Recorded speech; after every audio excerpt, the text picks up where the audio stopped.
Hai hai hai hai. Ketemu lagi dengan Bunda. Bunda sudah siap untuk bercerita dari Alkitab, bukunya Tuhan. Kalian sudah siap mendengar? Yuk kita mulai. Anak-anak, pernahkah kamu melihat benih? Benih itu bibit ya, itu yang bakal menjadi tanaman. Nah, contoh benih itu seperti ini. Saat Tuhan Yesus hidup di dunia, Tuhan Yesus sering mengajar orang banyak menggunakan perumpamaan, memakai suatu gambaran agar orang yang mendengar pengajarannya lebih mudah mengerti pengajaran Yesus. Nah, seperti kisah ini.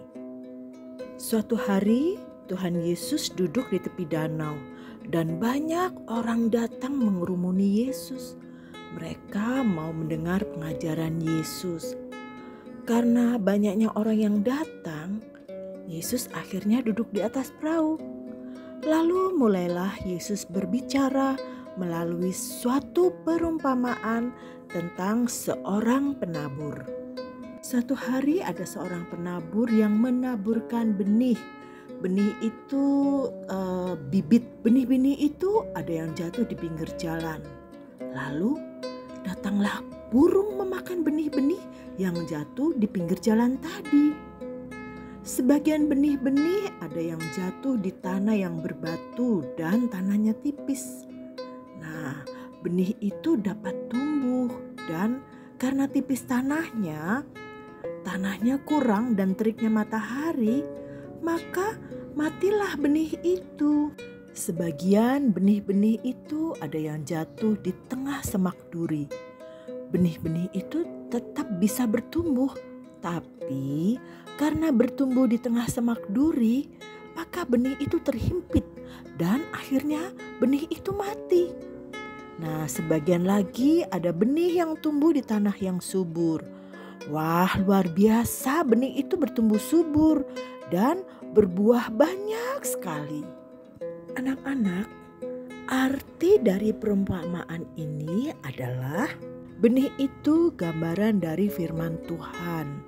Dan macam-macam tanah tadi itu gambaran hati dari orang yang mendengar firman Tuhan. Firman Tuhan yang jatuh di pinggir jalan itu gambaran dari orang-orang yang telah mendengar firman Tuhan.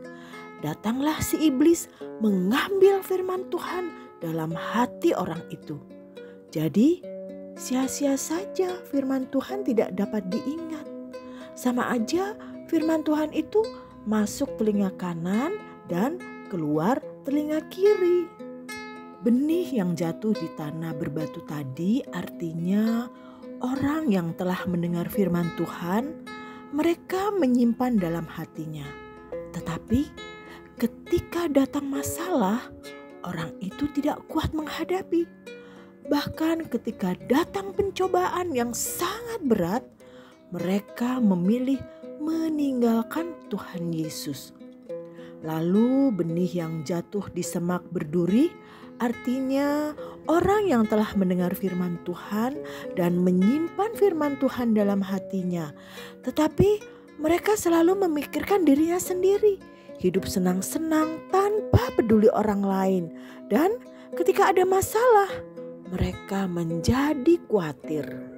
Sedangkan benih yang jatuh di tanah yang subur adalah gambaran orang yang telah mendengar firman Tuhan.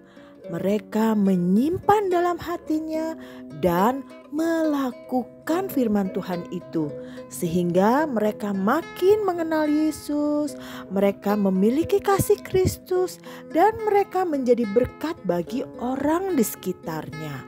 Nah, orang yang seperti ini pasti mereka mengasihi Tuhan. Anak-anak, Tuhan pasti senang jika semua anak-anak memiliki hati seperti tanah yang subur.